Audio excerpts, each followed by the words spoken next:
सांसारिक नींद से संत बार बार जगाते हैं। अनेकों रूप रख करके संतों ने, महाराज कबीर साहब, महाराज घीसा संत,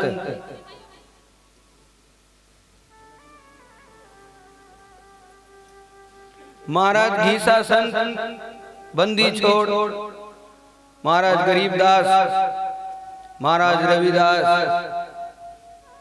नानक साहब, दादू साहब, सभी अनेक बार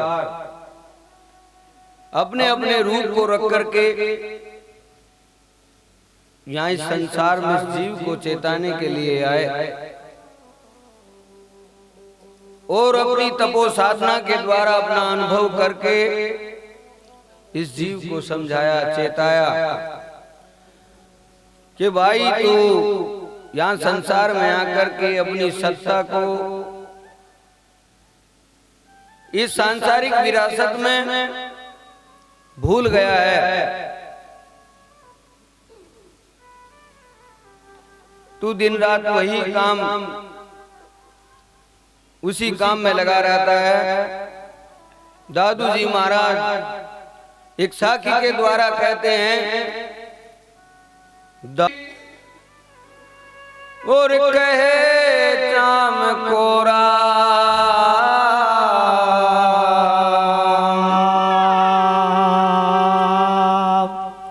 पूछ मरोड़े बैल की और काटे अपना काम।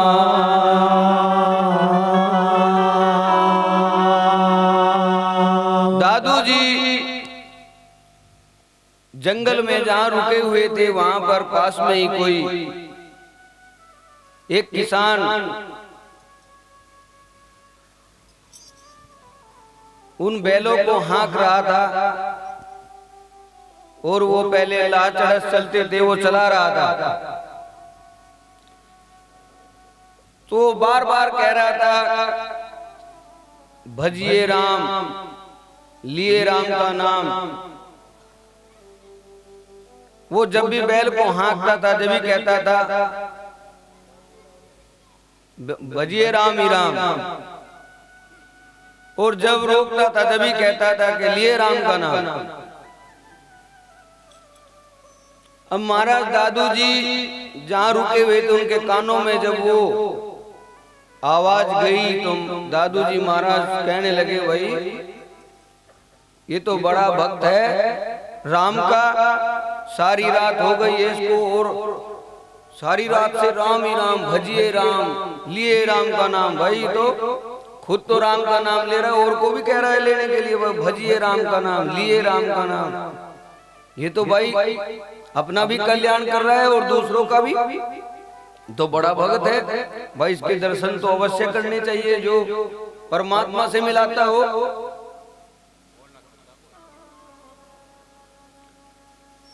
अब दादू जी महाराज जब थोड़ा चांदना हुआ तो उस किसान के पास गए। जाकर के दादू जी महाराज ने देखा कि वो तो अपना वही लगा हुआ है, दादू दुनिया बावरी कहे चाम को राम, पूंछ मरोड़ रहा है बैल की और अपना पानी भर रहा है उस लाचड़स से। पहले ट्यूबवेल की जगह लाचड़स चलते थे, हमने तो देखे नहीं, पर पुराने जो लोग हैं हमारे उन्होंने सबने देखे हैं और चलाए भी हैं। तो वो किसान वहां लग रहा है और कह रहा है भजिए राम ही राम, लिए राम का नाम। तब दादू जी महाराज ने कहा उसे देख करके कि भाई ये दुनिया तो बस यूं ही लगी हुई है, पता ही नहीं किस रंग में। तो वहां दादू जी महाराज ने जब ये दोहा कहा, ये साखी कही कि पूंछ मरोड़े बैल की और काटे अपना काम।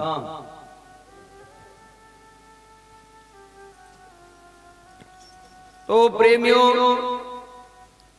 सच्चे दिल से, सच्चे मन से अपने मन को रंगाना है। अभी आपके बीच में बाई जी सुना रही थी पांच तत्व का बना रंग चोला, त्रिगुण रंग झक झोला। ये पांच तत्व का शरीर पृथ्वी जल अग्नि वायु और आकाश, ये पांच तत्व हैं, इन्हीं से शरीर की रचना हुई। और तीन गुण बताए, रजोगुण सतोगुण तमोगुण। पांच और तीन के मेल से ये शरीर बना। इसमें भी जैसे जागृत अवस्था है, जैसे आप सभी बैठे हैं श्रोता की तरह सुन रहे हैं, श्रोता हैं, तो आप जागते हुए जागृत अवस्था में आपके अंदर 42 चीज काम कर रही है। फिलहाल अभी हाल ही में 42 चीज काम कर रही हैं। जैसे पांच तत्व हैं, पांच तत्व की हर एक तत्व की पांच पांच प्रकृति, पृथ्वी जल अग्नि वायु आकाश, जो पांच तत्व बताए संतों ने, हर एक तत्व की पांच प्रकृति बताई। जैसे वायु है, वायु तत्व है, चलन बलन धावन आकुंचन प्रसारण, ये पांच प्रकृति किसकी हो गई? वायु की। और आकाश तत्व बताया, आकाश तत्व की पांच प्रकृति बताई, काम क्रोध शोक मोह भय, ये पांच प्रकृति हो गई है आकाश की। अग्नि तत्व बताया, क्षुधा तृषा आलस निद्रा कांति। ऐसे ही जल तत्व बताया, जल तत्व की पांच प्रकृति बताई, शुक्र शोणित लार मूत्र स्वेद। स्वेद कहते हैं पसीने को, और लार जो मुंह से निकलती है।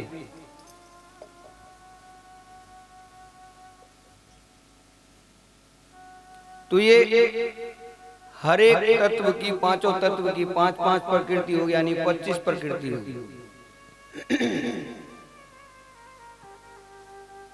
चतुष्ट अंतःकरण है, मन बुद्धि चित्त और अहंकार, ये चतुष्ट अंतःकरण है। इस तरह से ये 42 चीजें हो जाती हैं। वो 42 चीजें इस जागृत अवस्था में काम करती है।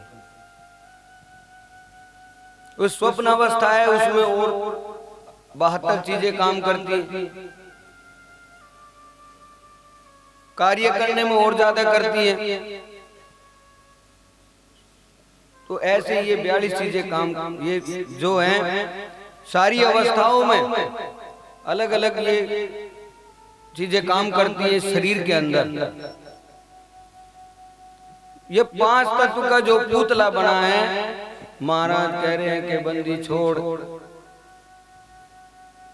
रंग दी जो हमारा चोला, इस चोले को ऐसा रंग दो, कह रंगरेज रंगाई महंगी। रंगरेज कह रंगाई महंगी,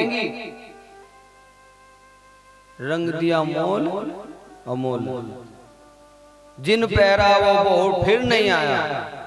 ऐसा रंग दो कि जो इसको पहन ले वो वापस फिर नहीं आए। इस संसार में, इस आवागमन में वो वापस जन्म ही ना ले, वो मोक्ष हो जाए, उसकी मुक्ति हो जाए। इस बंधन से, सांसारिक बंधन से, आवागमन से, ये बार बार जन्मना मरना, ये इस जीव को न करना पड़े। तो वहां संत महापुरुष कह रहे हैं, जिन पहरा वो बहुड़ नहीं आया, तन मन शीश नुहेला, रंग दी जो हमारा चोला।